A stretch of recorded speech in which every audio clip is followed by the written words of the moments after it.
Hey guys, Anton Kreil here from the Institute of Trading and Portfolio Management here in sunny Cape Town. I'm actually attending a wedding at the moment this weekend with my wife, and I want to bring your attention to a couple of events that are going to occur in London next week. Yes, I'm going to be flying to London in a few days' time, and on January the 10th and January the 11th, we've got two awesome events happening.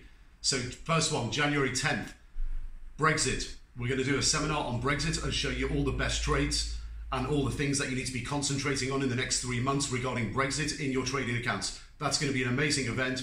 We're going to have at least 150, 200 people there, and we're all going to go for drinks afterwards. Jason McDonald will also be attending that event. The following day, January the 11th, is going to be a more personal and fun event. We've taken an entire pub in Paddington, and we're holding a 10-year $1 million traders first episode anniversary party. I'm putting £10,000 behind the bar as a tab, and we've got over 200 people attending. We've also secured midgets and models to bring you drinks all night, and we've also secured some high-profile politicians who are actually going to be arm wrestling and doing some fun things at the event. The links are in the description below. Go to the links, get your tickets, and I'll see you in London next week.